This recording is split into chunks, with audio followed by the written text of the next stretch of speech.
Ka nako eo ka ntina ha ke awe gore monna wa ka o mo dipolitiking.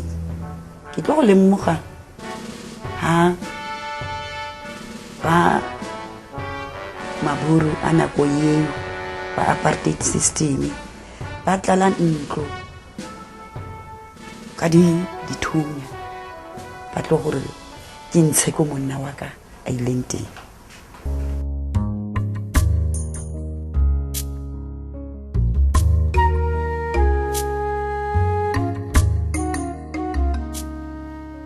Africa oye, Africa oye.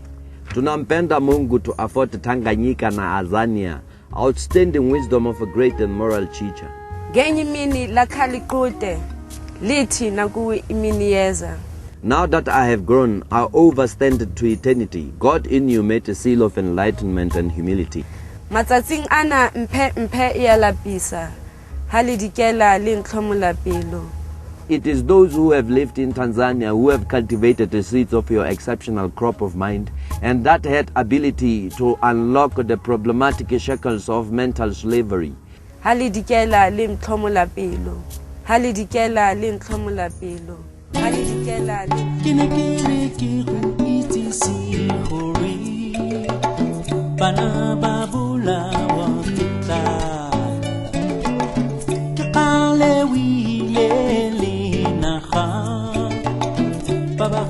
There is actually one trip that we took to Lesotho, I think 1978, and I think psychologically was basically preparing me to say, you know, you would have to be ready. Anything can happen any day.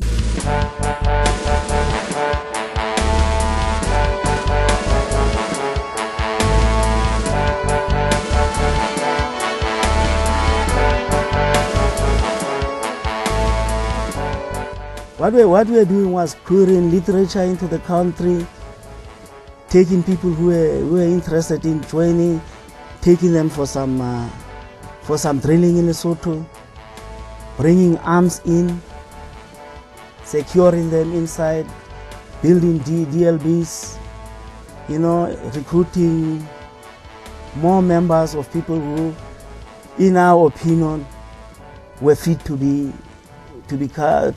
join our ranks. That was actually what was happening.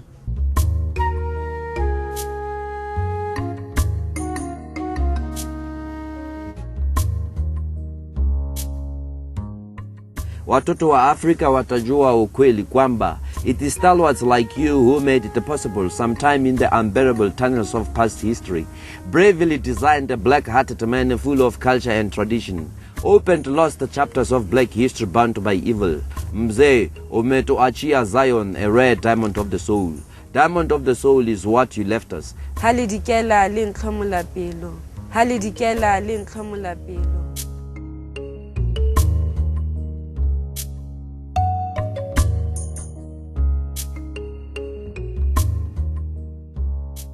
We got to Lesotho and then something happened. I can't remember there.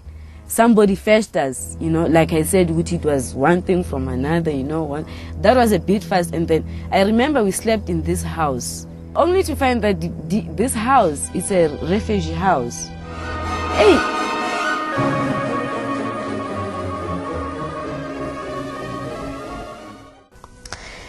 The house was next to the graveyard, you know, so you can imagine.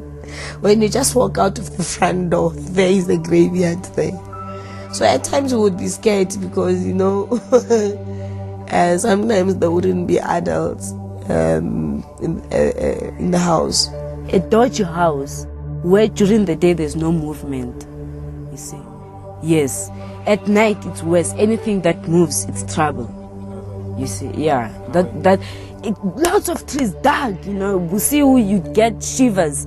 If somebody says keep quiet, you think something's terribly wrong. There was a year where they didn't even have clothes for almost 3 years, you know. The only clothes that we had were the ones that my father left us with. We stayed without food for some time, you know. Yeah, serious, you know. Hey, no, that was the harshest thing. For you to get shoes to go to school, ish. I don't know what had to happen. Even the very lady who was brought to care for us would remind us that, no, your father is not bringing you anything, so you shouldn't complain. Diamond of the soul from which mankind may draw mental and spiritual emancipating values, and fountain of life in line with the revelation unfolding, the rediscovery of the history of the land of the gods, lively and known today as you restored it from the deceitful one that had been sneaked into Africa by slave drivers and pirates of the sea, who had caused the damage to Zion's understanding and human value in content of black character. Ukiingia chumba moja kwa moja, unaambiwa karibu, karibu.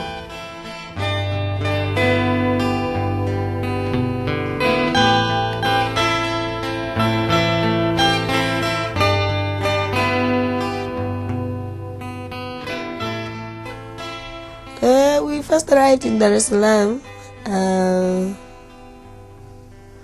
Dar es Salaam was interesting at the time. You know, Tanzania is a socialist country, very hot, very poor, lots of mosquitoes. Hey, the mosquitoes there were harsh, man. No. You see, exile, as much as it is exile, you also can't live the way you want, you know, like a family and all that. You know, we had to join other young girls who were my age in Dakawa, in the camp. That was my first time I came across a non-racist, you know, a society that was necessarily not driven also according to gender, but by content of character. They were taken first to Solomahlangu for school because the school was on them. So we're building Dagawa now then. No, man, this must be questionable. Because what's happening here? Why are we schooling here? Because I don't have the politics yet. Or you're in exile. You know, it's not yet. I gotta try to tell you, you're in exile and it's like you're gonna settle here for long. There were a whole lot of mixed emotions about coming back home. And I'm one of those who didn't want to come back home. Simply because I had built myself a bit of comfort.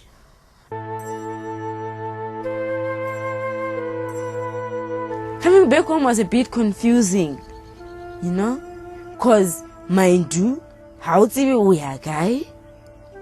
Are you gonna be received? Where you going? Is the family? You know, my mother. I don't even know if I really thought I'm gonna see my mom. It was a journey. It was almost like a new journey, you know. I know for everybody that came back, it was a new beginning. But for me, it wasn't just a new beginning in that sense, because even things that I felt had to begin again.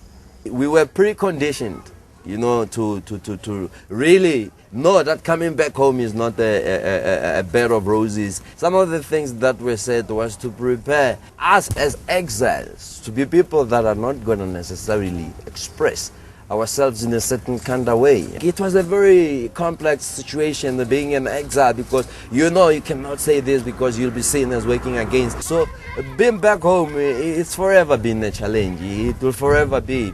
Your Honorable Head of State, I delivered this message in a rush. Excuse my not introducing myself first as protocol. Mr. President, I'm in a rush because I have witnessed the contempt that makes Mzansi a joke of the century.